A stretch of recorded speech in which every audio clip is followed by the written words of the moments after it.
Hello you guys, welcome back to my channel. So today I'm going to be sharing with you the best and worst eyeshadow palettes from the brands in my collection.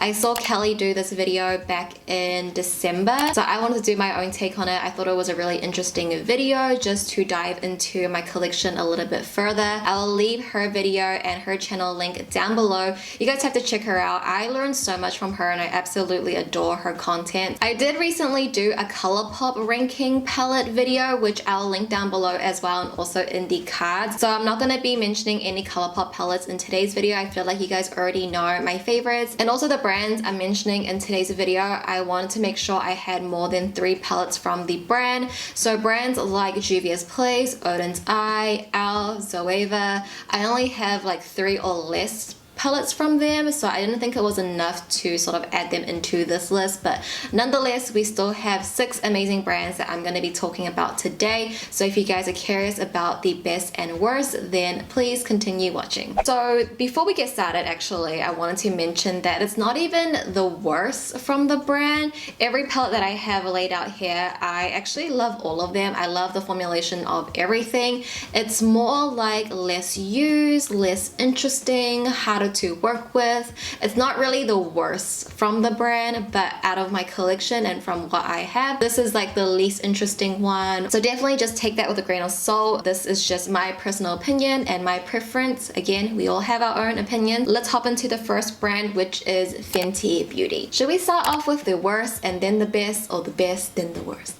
Let's start off with the worst and then end up with the happy note. I think worst from the brand is their first palette actually. I only have this palette and their Snap Shadows, but I would say this one is the worst from my little collection just because this is a pretty big palette nonetheless, but it's also all shimmer. And personally for me, when I do my eye looks like day-to-day life, I personally like having one palette that I can create an entire look from. Maybe when I'm doing more creative looks for Instagram or for my YouTube, maybe I'll dip into multiple palettes, but realistically in the way I do my makeup, I just like sticking to one palette and being able to create a solid look from that. And when you have an all shimmer palette, you can, but for me, I love my mattes. So with this palette, like although when I bought this, I knew like it's an all shimmer palette, but I thought I would be able to get more use out of it, but I haven't really touched this one as much.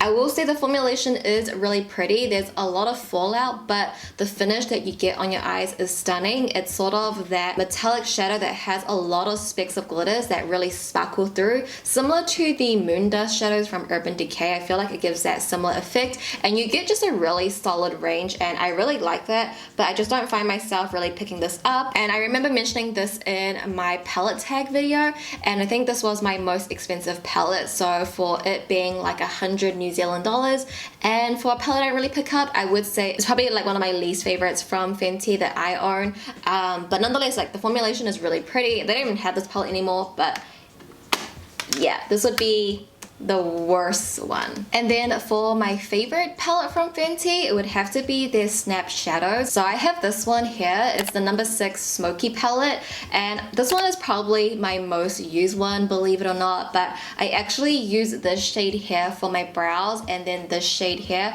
for my liner. Like, you know how I love smoking out my wing? I've been going in with this one a lot recently. I don't really use the shadows as like eyeshadows, but my most used one is actually number 6, but probably my favorite one is number 1 True Neutrals. I feel like this one would be a lot of people's number 1 because I mean, just look at these tones. You have 6 beautiful everyday shades ready to use, and they're all very usable and workable. They do work really well. I just don't know if it's really worth the price tag, but this one would have to be my favorite one. Alright, so the next brand is Urban Decay. I will say I haven't purchased any new palettes from them recently. I would say probably in like the past 2 years. So I don't have any of their newer Naked palettes. I only have the original first 3 Naked palettes, the Naked Basics 1 and 2, and the Born to Run. So my collection is pretty small when it comes to Urban Decay. I haven't really tried their newer things, so just keep that in mind. I know their Honey, their Ultraviolet are amazing. So from what I have, I would say the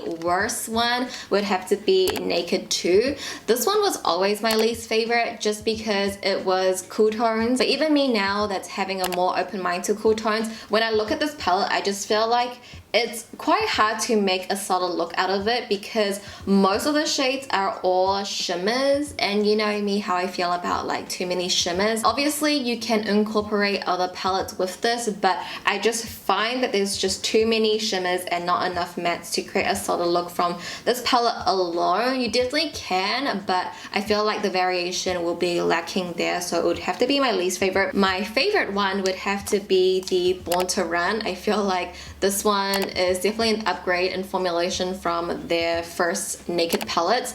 I heard that this formulation is a little bit different from their newer Naked palettes, but I can't say. But I actually really do enjoy this palette. I actually got this when I went overseas a couple years back, so that actually holds a memory for me. And I think the formulation in this is beautiful. I think it works really well. But yeah, this is probably the best Urban Decay palette that I have in my collection. I don't have Naked Honey. I know everyone loves Naked Honey. Okay, so the next brand is Morphe. I actually only own collaboration palettes, so I only have the original Jaclyn Hill palette and Jaclyn's Vault palette, and then James's palette. So there's not like a big variation here. I don't have any of their other like popular normal palettes. Like, what was that really popular palette, like 350 or something? That was, everybody had that. I don't even know if that's the right name. But anyway, the worst one out of the collaboration palettes I do have from Morphe would probably be the Jaclyn Dark Magic. This was one out of the 4 Vault palettes. I heard a lot of people didn't like the Vault, but I personally liked it. Like, I didn't find the formulation to be bad at all, but I would say this one, Dark Magic, would have to be the hardest one to work with. You do need extra time to blend these out. You can just see there's a lot of darker tones in here, but it's definitely blendable. But I would say this one probably is my least favorite out of the bunch that I have. And then for my favorite palette,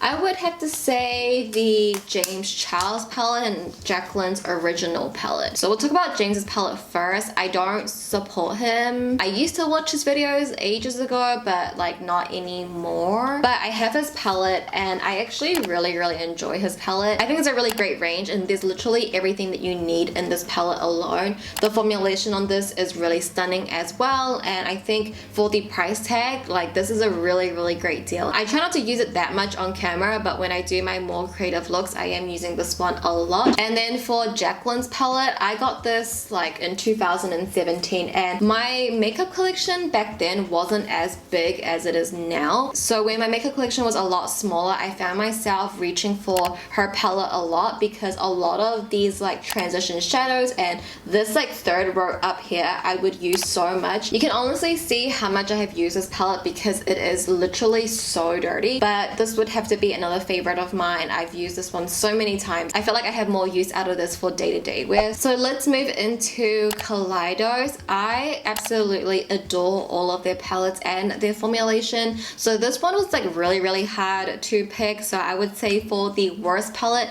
but I would say it's probably the one that has a lot of repeating shades and it's probably a little bit more harder to approach. That would be their Escape Pod. And I think I've done a couple of videos on this palette and I really do love it. Like, I do, but I think out of all of them, this one actually has a lot of sort of similar shadows that I feel like it could have been condensed down. And what I mean by that is that there are like these sort of 2 oranges that would look quite similar on the eyes. They have 2 metallic greens, which again will look similar on the eyes. The transitions are quite light, and even on me, that doesn't really show up. It would be too light. I wish there was like a neutral transition like these tones, but a little bit deeper. But yeah, there's just like a little bit of crisscross in there, but nonetheless, like, I really love this palette and I enjoy this one so much. I will just say that there are a lot of crossovers. But with that being said, my favorite one from Kaleidos would have to be their Sashimi City 6 pan. This one was one of their latest launches, and you can just see the tones in here. Very muted, romantic, dreamy vibes. That's definitely up my alley. I do love all of their other Futurum palettes, but I feel like this one to me is probably the most approachable and the most wearable one for my skin tone and for my preference.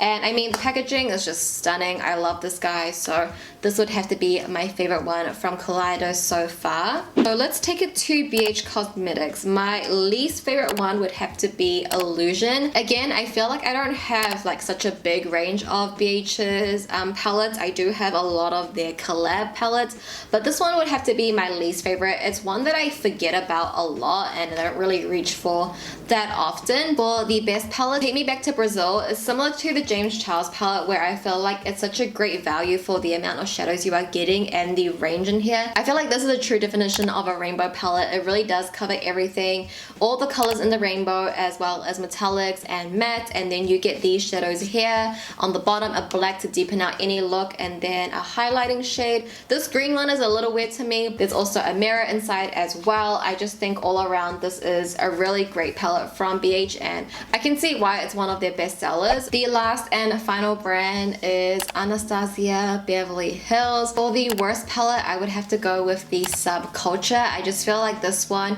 you need a little bit more experience with eyeshadows to get it working, and you really gotta finesse around the formulation.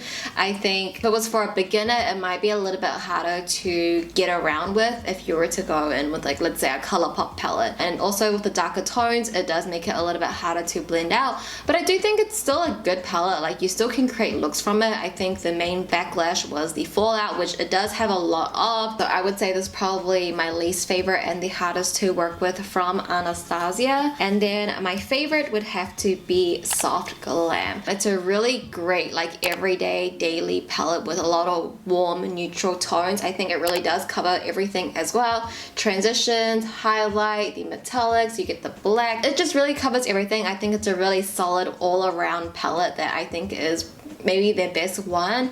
I really do love Norvina's palette and Jackie's palette, but this one would have to be my favorite still. So Soft Glam from ABH. Alright, you guys, I am going to quickly wrap this video up. I hope you guys enjoyed it. There's like 2 helicopters going around and it's really loud. I've been literally sitting here for 40 minutes to film this video. I'm just like waiting for the helicopter noise to get out. So hopefully I'm able to chop up the video, still make it make sense without the helicopter noise. And I'm just like, I'm sweating. I know I look very glowy today. I did put glow on, but there's a little bit of extra glow from me myself. You know what I mean? But yeah, anyway, I hope you guys enjoyed this video and just seeing a little bit more into my palette collection.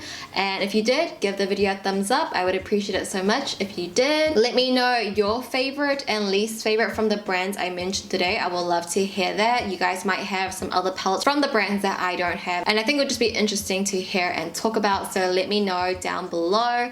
And with that being said, that concludes today's very loud helicopter video. Thank you guys so much for watching. Please subscribe if you haven't already. I love you guys so much, and I'll see you in my next video. Bye.